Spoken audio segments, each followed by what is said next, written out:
Before the sun comes up tomorrow, I want to tell you something the old ones knew. In DNA tradition, and I am only retelling what I have learned, many of the old ones woke before the light. They would step outside into the cool and quiet, turn their face toward the east, and greet the very first sun. Now every family did this in its own way, and the deepest parts belong to them. But the heart of it is something you and I can carry. You do not need a ceremony. You only need to rise a little early, step into the morning, and hold one grateful thought before the day pulls you along. So stay here with me a while.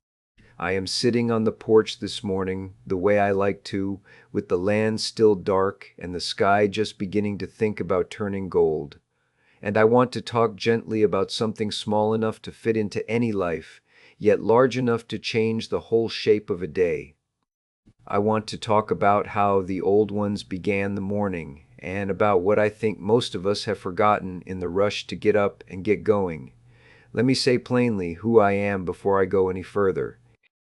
I am a character, an elder brought to life with the help of AI, and what I carry to you is a retelling. I am not an elder of the Dene nation. I do not speak for them, and I would never claim their authority or their sacred knowing as my own. What I can do, and what I have come to love doing, is pass along the shape of a wisdom that reached me and stayed, carefully, from the outside, with respect for the ones who carried it first. So I will walk softly this morning. I will not open what is not mine to open. I will only offer you the part you can live by, the part that is a gift for anyone with a sunrise and a quiet minute. So let me begin where the old ones began, which is before the light. Now think about how most of us wake in this world we have made. A sound cuts into the dark, loud and sudden, and before our eyes are even open, our hand is already reaching for the little glowing rectangle. And in a breath, before we have taken a single quiet thought of our own, the whole clamor of the world is already pouring in. The news, the worries, the messages, the 100 small demands. We wake already behind, already pulled, already braced. We open our eyes into noise. The old ones knew a different way to cross that threshold. In the old teaching, as it was shared with me, the first moments of the day were treated as something worth protecting. Not to be spent, but to be kept. So many rose before the sun, while the world was still soft and still, and stepped out to meet the morning before the morning could rush at them. And I want to be honest and careful here, because how a household kept that hour differed from place to place, from family to family, from one valley to the next. Some rose in silence, some had words they spoke, some ran, and some simply stood. What one family did on the mesa was not always what another did in the canyon, and the truest and deepest parts of it belonged to them, and I will leave those wrapped and unopened, because they are not mine to give.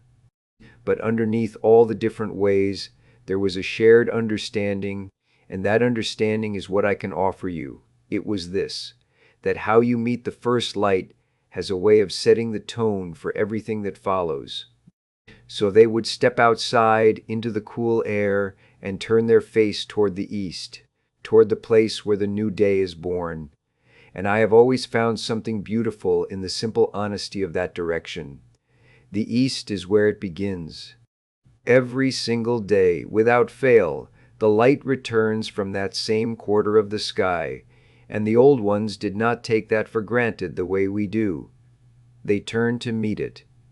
They greeted the first sun the way you would greet someone you love who had come a long way to see you.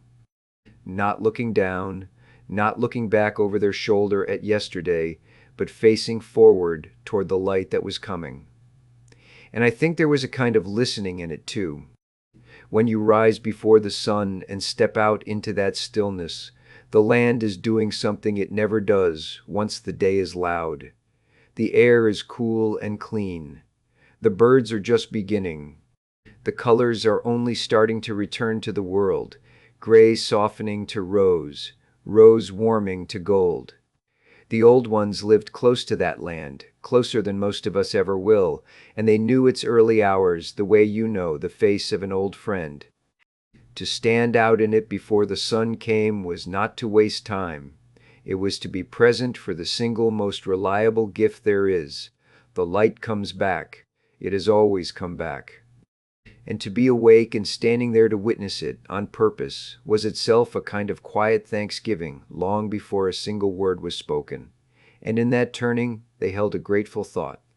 I want to be gentle about this part, because the fullest form of it, the prayers and the ways of the ceremony, those belong to the DNA, and I keep them wrapped, as I said. But the heart of it, the part that is a gift for any human being, is simply this: to greet the day with thanks before you ask anything of it. To stand in that first light and be grateful, quietly, for the plain and enormous fact that you woke up, that there is breath in you, that the sun came back, and so did you, and you have been given one more day on this good earth to walk through. The old ones taught that gratitude was not something you felt only when life was easy. It was something you practiced, on purpose, first thing, before the day had given you any reason. You did not wait for the good day to be grateful. You began with gratitude and let it shape the day. Now let me tell you why I think this matters so much, why a few still minutes at the start could carry such weight. In that way of understanding there is a word, hosho, and I hold it carefully, because it is a deep word and not really mine to define. But the shape of it, as it was shared with me, points toward beauty and harmony, and things being in right and balanced order. Walking in beauty. And the old ones understood something quiet and wise about the human heart, which is that the state you begin in has a way of spreading through the hours. If you begin the day already scattered, already anxious, already braced against it, then you tend to carry that scattered and anxious feeling into everything you touch. But if you can begin, even for a minute, in a place of stillness and gratitude and beauty, then you have set something at the center of yourself that the rest of the day has to move around. You have laid down a stone in the river. The water still rushes, but now it has something steady to flow past. That is what those few minutes are really for. Not to add one more task to your morning, but to set your heart into beauty before the world can set it into something else. I think we feel the truth of this even in our own lives, if we are honest. You have surely had the two kinds of mornings.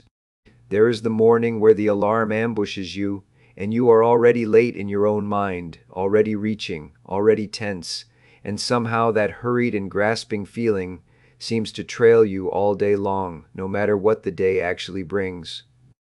And then there is the rare morning where, for whatever reason, you woke a little early and had a quiet cup of something in the stillness and watched the light come up and were not in a hurry for once.